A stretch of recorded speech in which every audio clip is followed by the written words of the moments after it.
Okay na, nakashare na po. Kay Palace Press Officer Claire Castro, kasunod yan ang pahayag ng palasyo na diversionary tactic lang daw mula sa impeachment trial ang ulat na nahuli si Senator Bato de la Rosa. At live mula sa Davao City, may express report si Bril Montalvo. Bril, nasan ba ang Vice Presidente kanina at anong mga sinabi niya? Uy, balik Pilipinas na ang professional travel vlogger. Ang professional jet setter. Professional yan mga akil. Bakit? Kasi kahit bumabagyo, ayun. Diba? Kahit bumabagyo, diretso sa Germany. At nanood ng concert ni Taylor Swift. Noong una, hindi pa niyo ito binabanggit mga akil. Hanapin ko lang video. Alam niyo naman, ito yung pinanood ko lang sa inyo ng Mishi Cruz, no? Sergeant Putik. Doon sa isang event, or isang speaking engagement, basta nasa hig yata siya yun, sa dahig yata siya. Binanggit niya na swerte siya, then may visa siya. Dahil nakuha niya parang last year, dahil nga nanood sila sa Germany ng kanyang anak, ng Taylor Swift. O, yan ang professional. Di ba? Vice Presidente, may bagyo, asing dilubyo, super typhoon, larga. Ba? Walang pake sa kondisyon ng Pilipinas. Basta sila manunood ng Taylor Swift. O yan ang professional. Diba? Okay, sige, let's go. Sa Pilipinas na siya. Ruth, sinagot ni Vice President Sara Duterte ang mga patutsyada ni Palace Press Officer Claire Castro kabilang... Hindi ko yung patutsyada. Response yun. Diba? So, at tingin ko, tingin natin tingin ko, dapat, nasa news ka naman. Diba? Ayan, gumamit ka naman ng tamang termino. Diba? Hindi yan parinig. Kasi ang patutsyada parinig. Diretso ko yung komento. Diba? Hindi siya patutsyada. Diretso. Yeah. Diba? Tinanong ako kung ano masasabi ko sa mga di umanong bintang, yon. Yon ang sabi mong fake news. Kasi ang sinabi ni VP Sara patungkol doon sa ICC, tuta daw. Yun na ni Sentry at saka ni PBBM. Braille. Tama ba ito, Braille, no? Nandyan ka naman. Mainstream ka naman. Baka naman pwede mo siyang tanungin. Diba? Anong pruweba niya na ang ICC ay tuta? Diba? Para mas madinig naman natin yung kanyang diskurso. Diba? Yung kanyang pagiging professional ni VP Sara. Kung paano siyang sasagot sa tanong mo kung bakit niya sinabing tuta, ano ang pruweba. Hindi pwedeng haka-haka, Dapat pruweba. Hindi pwedeng bintang. Kasi andas niya naman magbintang kahit wala siyang ebidensya. Sana man lang, diba? Sana matanong mo. Brian, total ikaw ay journalist, parte ka ng Channel 5. Mas maganda, tanungin mo siya. Yung medyo mabigat naman na tanong. Para makita natin paano siya sumagot. Paano natin makita kung paano at gaano ba siya ka-professional. Diyan ang sinabi ng palasyo na panggulo lang sa impeachment trial ang ulat na naaresto na ang nagtatagong si Senator Bato de la Rosa. Buwelta ni VP Sara, hindi na kailangang guluhin pa ang... O diba? Pag si VP Sara, buwelta. Pag sa atin, patutsyada. Bakit naman ganun? Trial dahil simulat sa call pa lang daw magulo na ito. Sinabi yan ni VP Sara sa ambush interview matapos dumalo sa Thanksgiving Mass sa San Pedro Church sa Davao City para sa... Yan nagsisimba siya. Pero, kumakausap ng assassin na willing gawin yung utos niya na pumatay. Diba? Napaka-professional. Diba? Pagdiriwang ng Kadayawan Festival, pakinggan natin ang pahayag ni VP Sara. I don't think kailangan guluhin ng impeachment. Napaka-klaro naman yung bending the law dyan sa impeachment. Bending the law? Okay. Ulitin natin Baka nagkakamali ako ng pandinig. Napakaklaro naman yung bending the law dyan sa impeachment na yan simula pa sa House of Representatives. Kaya, doon tayo sa bending the law.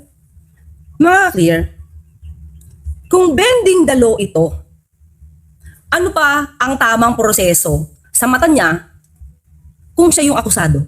So lahat ng siya ang akusado, lahat yan bending the law. Diba sabi niya, siya ay pupunta sa tamang forum. Sasagutin ang lahat ng mga akusasyon. Pero ngayon, nawawala yung blood bath. Nasaan na si blood bath? So sino kaya yung paiba-iba yung sinasabi? Sino kaya yung walang isang salita? Diba? Saka mga ka-clear, bending the law? Ano kaya yung naghanap ka ng killer? Nakipagkontrata ka at umuuna. Bending the law ba yun? O violating the law? Diba? Tingnan natin ha. Tignan niya muna yung nasa paligid niya. Kasi halos lahat sila violating the law. Ayaw niya lang pumunta kaya sinisiraan naman niya bending the law daw, di ba? So, tingnan natin, hindi naman daw kailangang hindi na kailangang aklaro naman daw kasi bending the law. So, nakita niyo na. Again, diversionary tactic again. Sinisira na naman niya yung hearing, yung proseso kasi ito ay definitely hindi ang hearing na ito kasi siya yung respondent sasabihin niya lagi na hindi ito pabor sa kanya. Lalo na kapag siya ay nadidiin, sasabihin niya, bending the law. Diba? Siya mismo, parte ng pag-distract. May distraction siyang ginagawa. Diba? Distraction. Ang ginagawa niya, diba? Doon sa issue. At destroying the integrity ng impeachment court. Para yung tao maniwala na naman na siya yung inaapi. Diba? Pero hanggang ngayon, mga ka-clear, hanggang ngayon, hindi siya professional para sagutin ng diretso yung mga akusasyon. Diba? Hindi nila mapasabi kung sino si Marites or rather si Mary Grace Piatos. Hindi nila mapakita, walang dokumento. Ay, may balita pala ako sa inyo. Ito alam niyo ba na nagsumiti ito ng patungkol sa, yung record niya sa confidential funds. Nung nagsumiti yan, alam niyo ba kung gaano lang kanipis? Para, alam niyo yung dinadala kong folder, black folder, pag nag-briefing ako. Kanipis lang siya, di ba? Ganon lang kanipis. So, paano mo talaga ma-i-account ang 125 million pesos kung ganon lang kanipis ang dokumento mo? Nakumpara, mga clear, kung paano mag-report ang Pangulo. Kahon. As in. Detalyado. Siya, manipis. Nasanay kasi siya. So kaya nga mas maganda ito, mga ka-clear. Kung totoo na siya ay para sa tao, kung totoo na siya ay para sa katotohanan, ipakita niya rin yung report niya ng 6 na taon nung siya ay mayor ng Davao City kung paano niya niliquidate yung 2-point-something billion pesos na confidential funds. Yun ang professional. Di ba? Ang professional, tumutugon sa kanyang tungkulin. Mga clear, so far hindi pa ako nag-a-absent sa aking trabaho. Sa aking pagkakatanda. Kahit kamamatay pa lang ng kapatid ko, di ako nag-absent. Kahit nakaburol yung kapatid ko, di ako nag-absent. Di ako nagbabakasyon. Sino sa atin ngayon ang professional? Diba? Sa isang taon, ilang na naging biyahe mo? Lahat, personal trips. Galit ka pa kapag hindi agad na ibibigay yung travel authority mo. Demanding. Diba? So, ang panununtok ba, mga clear? Again balikan natin. Isang lawyer, nanuntok ng sheriff, can you consider yourself professional Yung pagmumura, pagme-meltdown. Tapos, gusto mo na itapon ang labi ni Marcos Sr. sa West Philippine Sea? Vice President at that? Is that professional? Is that what you call professional? Ako, mga ka-clear. Di ako nagbumura sa live stream. Hindi ko yan gawin. Diba? Naging DepEd secretary ka. Mura ka ng mura. Nagbabanta ka pa ng buhay. Professional ka? Never ko pa yan ginawa. So talagang magkaiba tayo. Kung ang definition mo ng professional ay ang pagiging bastos, kumbaga opposite, ikaw na yung professional. Diba? Ikaw na yung professional kasi hindi ko kaya yung professional, yung definition mo ng professional, katulad mo na meron kakilalang assassin, nanununtok ng sheriff, nagmumura, nagbabantaan ng buhay. Diba? Iba yung definition ni VP Sara ng pagiging professional. Sa mata niya, lumalabas ang professional, yung mamamatay tao, nagmumura, nanununtok. Iyon na yan, definition mo. Diba? Okay, okay mga clear. Sige, tuloy tayo. By the way, sabi niya, di ba, hindi daw yung pampagulo. Pero mga clear, pakikita ko sa inyo to ha, kung saan galing. Kung saan galing itong fake news na ito. Or let's say, yung pagkalat nito. Ayan o, Rappler to mga clear ha. Sana ba siya? Wait lang mga clear. Tulo. Ayan. Is the presented video. Ayan o, saan galing? Mga clear. Pro Duterte accounts have been active in spreading other false claims related to De La Rosa since the issuance of his arrest warrant. Diba? Ayan o, Pro Duterte had been active in spreading other false claims. Pero hindi mo naman sinasaway. O, ito pa mga clear. Ito pa. Okay? Okay. Kita ko ha. Saan galing ito? Pero never niya sinaway.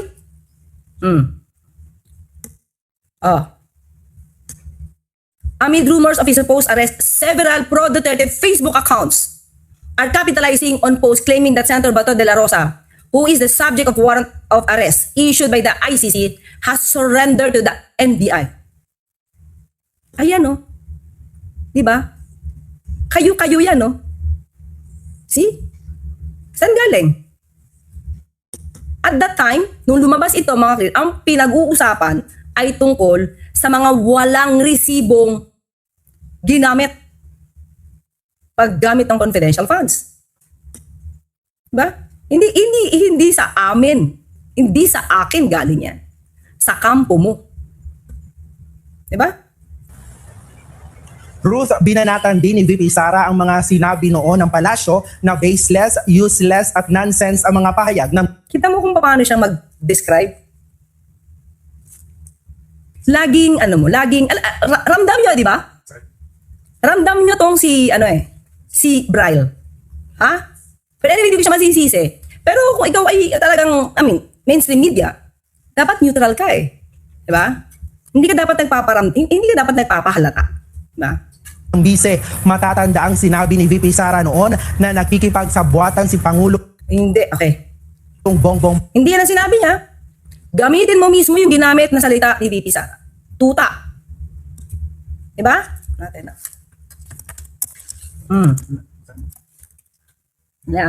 Kaya nga nag-react sa kanya ang ICC? O, yung ba ang professional? Vice President ka pa naman? Diba? O. Ito, Braille, or ito ang words na ginamit. Diba? Yan ang ginamit ni VP Sara. So, huwag mo masyadong palambutin. Yan ang words na binanggit niya. Ano? Tuta. Manggagaling sa Vice Presidente. So, huwag mong palambutin. Diba? Yan yung mismong word na ginamit niya. Marcos sa International Criminal Court, bagay na pinalagan ng palasyo. Okay, mga clear ito Tanong natin, dahil tinanong mo ba si VP Sara, ano ang pruweba niya, hindi lang yung chismis, na ang ICC ay tuta? Proof. Anything. Diba? Tinanong ba niya? Siyempre, hindi niya tatanungin kasi wala yung ebidensya. Pakinggan natin ang mensahe ni VP Sara kay Yusek Castro. Si Claire Castro is a spokesperson of the President and the Office of the President, or hindi ko alam kung kaninong spokesperson siya. Pero O, di ba? Wala siyang alam. Hindi ko alam kung kaninong spokesperson siya. It shows, di siya updated. It shows, di siya nag-aaral. Diba? Wala siyang kaalam-alam. Bakit? Lagi sa abroad eh. Lagi sa abroad. Kausap niya, hindi naman mainstream. Yung mga kaalyado niya, mga vloggers. So sila na lang kukwentuhan. Kaya nga yung paksilika, wala rin siyang alam. Yun ba ang professional? Bilang vice presidente, at least dapat, yung nangyayari sa bansa mo, alam mo. Diba? Just try to imagine this, mga kaklir. Vice President, gusto maging Pangulo. Hindi pala niya alam na ang tubig baha at tubig ulan ay pwede pala ipunin. Ano mangyayari sa bansa natin kung ganito mag-isip ang isang di umanong professional na gaya niya? Professional lakwatsera, Samuel Abad, pwede. Diba? Pwede. Okay? So, hindi niya alam kung kanino ako spokes. Ulitin natin si Claire Castro is a spokesperson of the President and the Office of the President, or hindi ko alam kung kaninong spokesperson siya. O, di ba? Hindi po ako spokesperson. Hindi ako spokesperson. Tayo ay Palace Press Officer. Diba? Ang sabi ng Pangulo, wala siyang magiging spokesperson dahil he will be speaking for himself. Diba? So, hindi tayo spokesperson. Hindi tayo spokesperson. Ayan, professional man nila. Yes, okay? So, tama, mga klit. Kapag tayo ay sumasagot, hanggat maaari, meron tayong ebidensya. Pero siya, si Vice Presidente, siya yung nangunguna sa pagbibigay ng fake news. Diba? Unahin ko lang ito ulit para ma-remind siya. Nung nilabas niya yung kwento tungkol doon sa di umanong police report sa Beverly Hills, peke. Nung sinabi nating fake news yun, at siya ang source ng fake news, hindi niya na binilikan yung kwento. Right? So yung may professional fake news peddler. Di ba? Sige, tuloy. Pero by the fact na spokesperson ka at merong seal ng Office of the President, Parang wala naman akong dalang seal of the Office of the President. Kasi ang seal of the Office of the President ay para kay Pangulo lang. Hindi nga pwede magsalita nung ikaw ay nasa podium tapos may seal of the Office of the President. Sagisag ng Pangulo, kay Pangulo lang yun. Ang nasa likod ko ay pangalan ng Malacanang. See, I told you. Di niya alam. Hindi nga siya nanonood ng briefing, kaya wala siyang alam sa proyekto ng gobyerno. Wala na siyang alam sa proyekto, hindi na nga siya nakakatulong sa Pangulo, pabigat pa siya.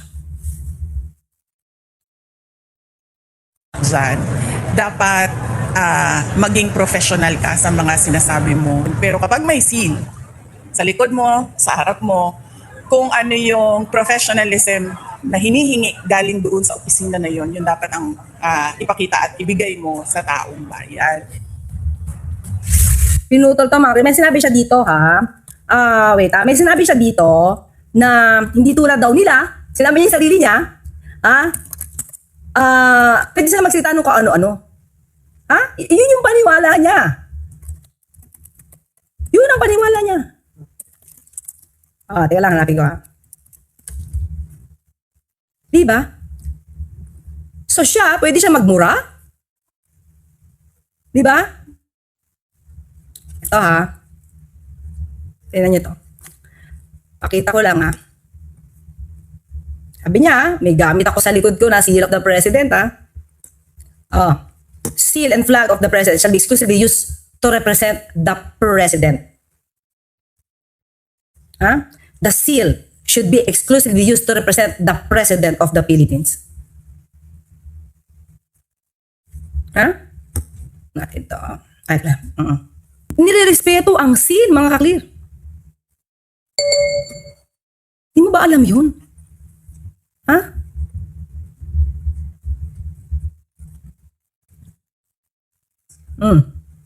Design and use of the coat of arms, seal and flag of the president and vice president and for other purposes. Kayo lang ang pwedeng gumamit niyan. Hindi ako pwedeng magsalita na nandiyan yung seal of the president.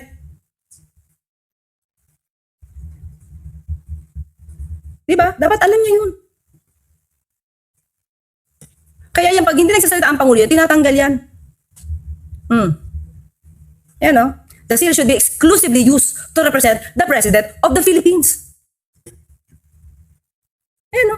Maliwanag. Paano to?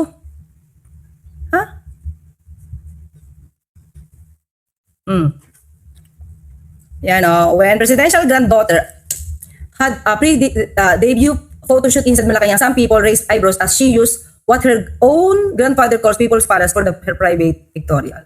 Teka lang ito, seal. Limits the use of presidential seal. The seal should be exclusively used to represent the the President of the Philippines. Diba? Hindi nila to alam. Hindi nila to alam. So, nag-violate ba si dating Pangulong Duterte dito? Sa aking pagkakaalam, yes. Yung seal na yan, di pwedeng gamitin na iba. So,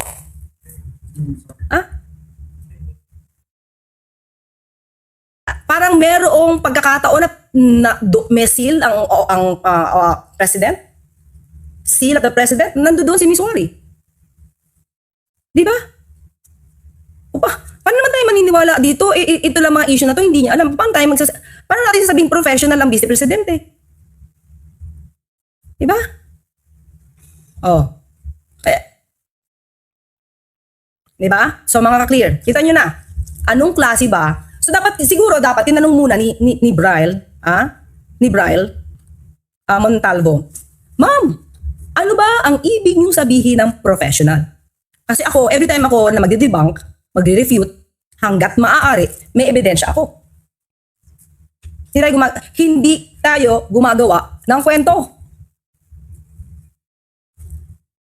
So, yung ginagawa ba ng Vice Presidente, kung paano niya bastusin ang Pangulo, professional yun? Diba? So siguro dapat i-define munang mabuti ng Vice Presidente yung salitang professional at professionalism kasi mukhang hindi niya alam. Dahil kung tinuturing niya yung sarili niyang professional, isa-isahin natin dapat masagot niya to. Tanong natin sa kanya. Vice President, do you consider yourself as professional? First, ba? Yung pagmumura mo, does it show professionalism? Pagbabanta mo sa buhay ng ibang tao, especially Pangulo. Yung pagnanais mong gamitin yung chopper daily, nang wala kang pakialam sa gastusin. Pagta-travel mo, kahit may bagyo. At pagta-travel mo, nang madalas, nang hindi ka na nakakapagtrabaho bilang Vice Presidente. Anyway, hindi ko alam kung nagtatrabaho siya pag nandito. Diba? Pagkilala, pag-amin ng kanyang pagbabanta, di lang pagbabanta, diba? Na gusto niyang ipapatay ang Pangulo. So lahat yan, pati yung pag-fake news niya. Professionalism yan. Parang nakakahiya naman doon sa ibang mga talagang honest na nagtatrabaho, hindi nag-a-absent sa kanilang trabaho. Parang nakakahiya naman. Vice Presidente. Kasi feeling niya, siya yung professional. Sana, harap muna siya sa salamin. Mas magandang humarap sa salamin, ang Vice Presidente, tanungin niya sa sarili niya, ano nga ba ang ibig sabihin ng professional? Kasi parang iba ang kanyang ginagamit na dictionary.